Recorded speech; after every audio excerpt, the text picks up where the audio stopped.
Hello students, last lecture में हमने Fourier law of conduction पढ़ा था और जिसके बेस पे हमने ये डिसाइड किया था कि Q equal to minus K D C D by D X होता है, जिसमें माइनस का साइन का सिग्निफिकेंस हमने बताया था आपको हमने कौन सा एरिया लेना है वो बताया था, D T by D x कैसे लेते हैं वो सब हमने लास्ट लेक्चर में डिस्कस कर लिया था और फोरियर लॉ ऑफ कंडक्शन हमने डिटेल में बहुत अच्छे से डिस्कस किया था। आज हमको जो कैलकुलेट करना है, heat transfer rate through a plane slab. हमको आज कैलकुलेट करना है हीट ट्रांसफर रेट। तो हीट ट्रांसफर रेट थ्रू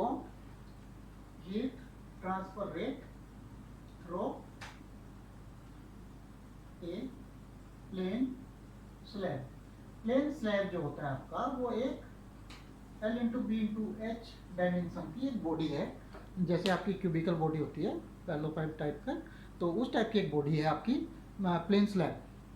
तो देखिए हमने एक प्लेन स्लैब लिया है जिसमें हमने उसकी डायमेंशन जो ली है, जो इसकी थिकनेस ली है वो b ली है, उसकी जो हाइट ली है वो h ली है और उसकी जो लेंथ है perpendicular to this blackboard, this whiteboard, वो आपकी h है, सॉरी l है। ठीक है, तो ये हमने एक डायमेंशन का एक प्लेन स्लैब लिया है और हमने जो फोरियर लॉ में एजम्पशन लिए थे सेम एजम्पशन यहाँ पे भी एप्लीकेबल होगा। फोरियर लॉ में जो हमने एजम्पशन लिए थे वो एजम्पशन क्या थे? पहला एजम्पशन था कि फोरियर लॉ में जो हमें किसी बॉडी के अंदर कोई भी वॉइड्स नहीं होना चाहिए। इसका मतलब एयर गैप, आपका फॉरेन पार्टिकल, उस टाइप की कोई भी इम्प्योरिटी उसमें नहीं होनी चाहिए। दूसरा हमने ये एज्यूम किया था कि आइसेंट्रोपिक एंड होमोजीनियस मटेरियल होने चाहिए। इसका मतलब हर डायरेक्शन में थर्मल कंडक्टिविटी की वैल्यू सेम होनी चाहिए। उसके बाद हमने एज्यूम किया था कि प्रोसेस जो है आपका वो स्टडी स्टेट है। स्टडी स्टेट का मतलब ये है कि जितनी हीट किसी पॉइंट पे आ रही है उतनी हीट बाहर जा रही है, बॉडी के अंदर हीट स्टोर नहीं हो रही है। ठीक है, इसका मतलब क्या, बॉडी का जो टेम्परेचर है वो कांस्टेंट है। किसी भी पॉइंट पे अगर बॉडी का हम टेम्परेचर निकालते हैं तो उस पॉइंट पे जो टेम्परेचर पहले था 10 सेकंड के बाद भी उतना ही टेम्परेचर होगा। ये मीनिंग है स्टडी स्टेट का। हम इसके बारे में डिस्कस करेंगे डिटेल में एक अगले लेक्चर में। और हम ये एज्यूम कर रहे हैं कि हीट जो है एक आपकी वन डायमेंशनल फ्लो कर रही है। इसका मतलब क्या है, जैसे आपका एक क्यूब हमने लिया है तो उसमें सिर्फ एक फेस से आपका हीट निकल के दूसरे फेस पे पहुंच रहा है, बाकी जितने भी उसके चारों फेस है वो सब आपके क्या है, पूरी कंप्लीटली इंसुलेटेड है। इसका मतलब अगर हीट आपकी एक्स डायरेक्शन में एंटर कर रही है तो वो एक्स ही डायरेक्शन में बाहर जाएगी। This is your one dimensional heat conduction. इसके बाद हम ये एज्यूम करते हैं कि जो क्रॉस सेक्शन एरिया है वो कांस्टेंट है। इसका मतलब इस बॉडी को आप कहीं से भी काटोगे तो क्रॉस सेक्शन एरिया हर पॉइंट पे आपका L इंटू एच ही आएगा। हर पॉइंट पे आपका एरिया जो है L इंटू एच ही आएगा। अब इसके बाद देखिए हमने एज्यूम किया है कि थर्मल कंडक्टिविटी जो है मटेरियल की कांस्टेंट होती है। एक्चुअल में थर्मल कंडक्टिविटी जो है वो टेम्परेचर का फंक्शन होता है। टेम्परेचर के घटाने या बढ़ाने से थर्मल कंडक्टिविटी की वैल्यू वेरी करती है, लेकिन हमने यहाँ पे ये एज्यूम किया है कि थर्मल कंडक्टिविटी आपकी कांस्टेंट है। इसका मतलब उसकी वैल्यू आपकी टेम्परेचर पे डिपेंड नहीं है, टेम्परेचर से इंडिपेंडेंट है। Is it clear? ये हमारे बेसिक एजम्पशन है। ये हमने एक बॉडी ली है और बॉडी में हमने इस पॉइंट को बोला है एक्स इक्वल टू 0 और ये पॉइंट हो जाएगा एक्स इक्वल टू बी। ठीक है, अब हमको हीट ट्रांसफर रेट निकालना है कि बॉडी के अंदर हीट ट्रांसफर रेट कितना हो रहा है। सबसे पहले हम बॉडी के अंदर हीट ट्रांसफर रेट निकाल लेते हैं। चलिए देखिए, फोरियर लॉ क्या है, Q equal to minus K A D T by D x. देखिए मैंने यहाँ पे Q लिखा है, इसको मैंने QX नहीं लिखा। मैंने क्या एज्यूम किया कि इस बॉडी के अंदर एक बहुत ही इनफाइनाइटली स्मॉल एक एलिमेंट कंसिडर किया है जिसकी जो थिकनेस है वो dx है, और उसकी जो एलोंग टेम्परेचर वेरी कर रहा है वो आपका dt टेम्परेचर वेरी कर रहा है। तो आपकी जो हीट हो जाएगी Q equal to minus K A D T by D x. और ये जो एलिमेंट आपने एज्यूम किया है ये जो है x इक्वल टू 0 से x डिस्टेंस पे है। ये जो एलिमेंट है आपका ये x इक्वल टू 0 से x डिस्टेंस पे ये एलिमेंट हमने लगाया हुआ है। ठीक है, सॉरी कंसिडर किया है। तो देखिए आप Q equal to minus K A D T by D x है। हमको अब निकालना कि इस बॉडी से कितनी हीट बाहर जा रही है और हम ये एज्यूम कर रहे हैं कि यहाँ पे T1 की वैल्यू T2 से बड़ी है। इसका मतलब हीट जो है x इक्वल टू 0 फेज से निकल के x equal to b phase की तरफ मूव करेगी। ठीक है, अगर ये उल्टा होता तो हीट आपकी ऐसे फ्लो करती। अभी हीट आपकी क्योंकि T1 बड़ा है तो हीट आपकी इस डायरेक्शन में फ्लो करेगी। ठीक है, चलिए इंटीग्रेट करने पर, क्योंकि हमें टोटल हीट ट्रांसफर रेट निकालना है तो हमको वहाँ पे इंटीग्रेट करना पड़ेगा। तो इंटीग्रेट करने के लिए देखिए मैं क्या करता हूँ, Q into D X equal to minus K A D T. पहली ये चीज़ समझ में आ गया होगा आपको। अब हम इसको इंटीग्रेट करेंगे Q डी एक्स जहाँ पे dx की वैल्यू 0 से x वेरी करेगी, 0 से x वेरी करेगी, और equal to minus K a integration D T, जहाँ पे डी टी की वैल्यू आपकी टेम्परेचर T1 से T तक वेरी करेगी। इस पॉइंट पर हमने टेम्परेचर इसका T माना है, ओके जी, बहुत छोटा सा एलिमेंट है तो वेरिएशन टेम्परेचर बहुत स्मॉल होगा। तो इसको क्या मैं ऐसे लिख सकता हूँ, Q इंटीग्रेट जब आप कर दोगे इसको, Q into X equal to minus K A T minus T1 और प्लस एक कांस्टेंट आ जाएगा C। यहाँ तक मेरे को लगता है आपको समझ में आ गया होगा, यहाँ तक कोई डाउट किसी को होना नहीं चाहिए। आप खुद से इंटीग्रेट कीजिए, कुछ नहीं है इसमें। अब हमें यहाँ पे कांस्टेंट C की वैल्यू निकालनी पड़ेगी। कांस्टेंट C की वैल्यू निकालने के लिए हमें बाउंड्री कंडीशन की जरूरत पड़ती है। तो कांस्टेंट C निकालने के लिए हमें क्या पता है, हमें पता है कि x इक्वल टू 0 पे टेम्परेचर T की वैल्यू T1 है और x इक्वल टू B पे टेम्परेचर की वैल्यू T2 है। तो अगर मैं इसकी बाउंड्री कंडीशन लिखता हूँ, मैं यहाँ पे इसकी बाउंड्री कंडीशन लिखता हूँ, मैं यहाँ पे इसकी बाउंड्री कंडीशन लिखा, क्या बनेगी आपकी boundary condition, at x equal to 0, at x equal to 0 t equal to T1 और at x equal to B equal to T2। देखिए हमने यहाँ पे जो बाउंड्री कंडीशन लगाई है वो क्या लगाई, x इक्वल टू 0 पे t इक्वल टू T1 है, x इक्वल टू 0 ये वाला पॉइंट है, और x इक्वल टू B पे टेम्परेचर की value t equal to T2 है। इस पूरे फेज का टेम्परेचर आपका T1 और T2 रहेगा। देखिए जैसे मान लो हीट आपकी यहाँ पे एंटर करती है, यहाँ से एंटर कर रही है, तो इस पूरे फेज का, यहाँ पे जो पूरा फेज दिख रहा है, इस पूरे फेज का टेम्परेचर T1 है, और यहाँ से बाहर निकल रही है, मैं इसको मतलब रेक्टेंगुलर है बॉडी हमारी, मैं जस्ट आपको बता रहा हूँ, और यहाँ से बाहर निकल रही है आपकी, तो यहाँ पे जो टेम्परेचर होगा वो T2 होगा, पूरे फेज पे टेम्परेचर T2 रहेगा। तो आप बाउंड्री कंडीशन जब अप्लाई करेंगे यहाँ पे तो आपको क्या मिलेगा, देखिए मैं पहली बाउंड्री कंडीशन लगाता हूँ, Q x की वैल्यू मैंने 0 लिख दी, जब x 0 है तो t की जगह T1 रखेंगे और प्लस C, तो ये भी आपका 0 हो गया, ये आपका 0 हो गया, तो C का वैल्यू आपका 0 आ गया। तो आपने कांस्टेंट की वैल्यू निकाल ली, जिसकी वैल्यू आपकी कांस्टेंट की वैल्यू आपकी 0 आ गई है, C की वैल्यू आपकी 0 आ गई है। चलिए आगे देखते हैं, आगे देखते हैं इसको, मैं इसको रफ कर देता हूँ।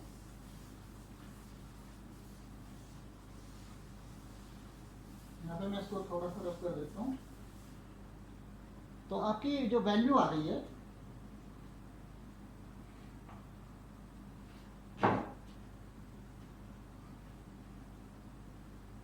वन मिनट, तो आपकी जो वैल्यू आ रही है वो ये हो गई है, Q into X equal to क्या हो जाएगा, minus K A T minus T1, ये आपकी इक्वेशन बन गई है, क्योंकि C की वैल्यू आपकी 0 हो गई है।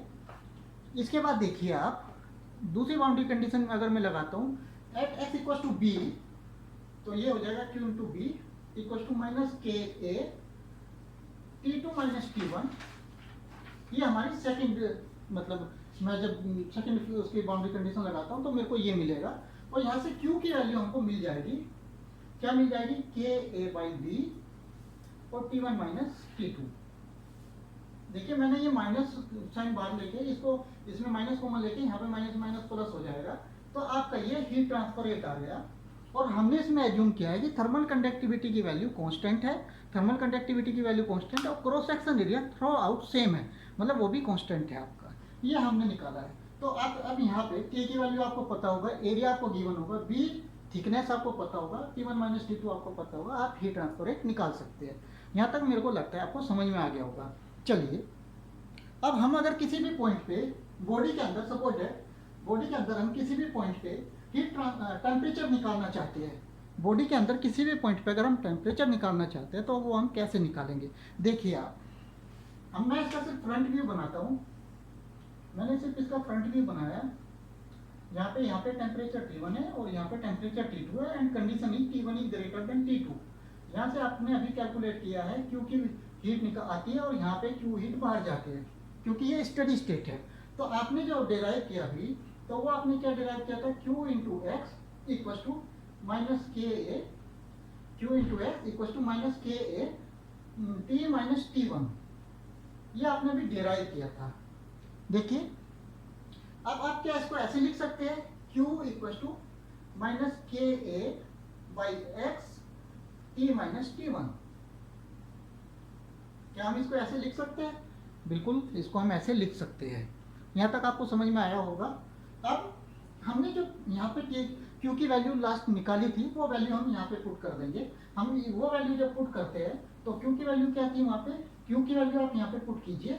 ये जो Q की वैल्यू है, जो आपने अभी Q की वैल्यू निकाली थी, वो पुट कीजिए। तो वो वैल्यू थी के ए बाई बी और T one minus T two, ये वैल्यू थी। और ये किसके इक्वल हो जाएगी, minus K A by X और टी माइनस टी वन।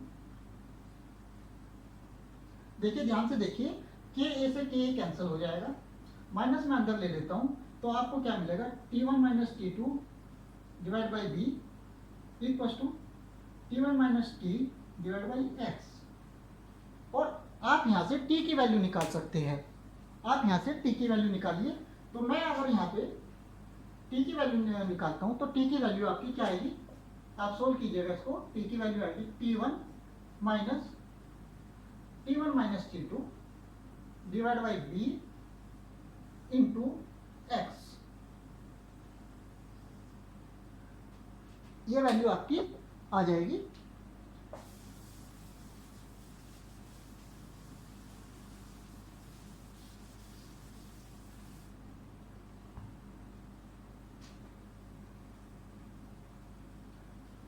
अब देखिए आगे, अगर आप इस इक्वेशन को ध्यान से देखें तो ये इक्वेशन आपको कुछ ऐसी दिखाई देगी, y equal to M X plus C की तरह की इक्वेशन ये आपको दिखाई देगी। देखिए यहाँ पे x ये रहा, m की वैल्यू हो जाएगी minus T one minus T two by B और c की वैल्यू हो जाएगी टी वन। तो ये क्या, ये इक्वेशन आपको ये बता रही है कि किसी भी पॉइंट पे जो टेम्परेचर वेरी करेगा इनसाइड द बॉडी, जो टेम्परेचर वेरी करेगा वो लीनियरली वेरी करेगा, जबकि आपकी थर्मल कंडक्टिविटी कांस्टेंट है। ध्यान रखिएगा, अगर थर्मल कंडक्टिविटी आपकी कांस्टेंट नहीं है तो ये रिलेशन वैलिड नहीं होगा, ग्राफ कुछ और आएगा। ये रिलेशन तब तक वैलिड है जब आपकी बॉडी प्लेन स्लैब है और थर्मल कंडक्टिविटी कांस्टेंट है, तब ये जो आपका रिजल्ट है ये वैलिड होगा। अब देखिए क्या ये हमें पता चल गया कि जो वेरिएशन है, variation of temperature inside the body is linear. तो मैं लिख देता हूं, temperature is decreasing, temperature is decreasing, temperature is decreasing linearly. तो इसका मतलब ये हुआ कि अगर आपके पास ये फ्रंट व्यू जो हम बनाते हैं ये है, इस पॉइंट पर टेम्परेचर T1 है, इस पॉइंट पर टेम्परेचर T2 है, और ये आपका टेम्परेचर ऐसे वेरी करेगा, लीनियरली ये डिक्रीज करेगा। ये वेरिएशन आपका लीनियरली डिक्रीज करेगा। यहाँ तक मुझे लगता है आपको समझ में आ गया होगा। अब बाय मान लीजिए आपको इसके बीच में कहीं पे भी, मान लो मैं बोलता हूँ आपको कि इस पॉइंट पे टेम्परेचर बताइए, ये आपका x इक्वल टू 0 है, ये आपका x इक्वल टू b है, मान लो ये आपका x equal to b by 2 है, तो क्या आप टेम्परेचर बता सकते हैं? हाँ बता सकते हैं। ये इक्वेशन आपके पास है, x की वैल्यू b बाई 2 रखेंगे, b से b कट जाएगा, आपके पास वैल्यू आ जाएगा t1 प्लस t2 बाई 2 इस केस में आ जाएगा। तो वो इनसाइड द बॉडी किसी भी पॉइंट पे अगर आपको टेम्परेचर पूछता है तो आप इस इक्वेशन में रखेंगे और आपको वैल्यू मिल जाएगा।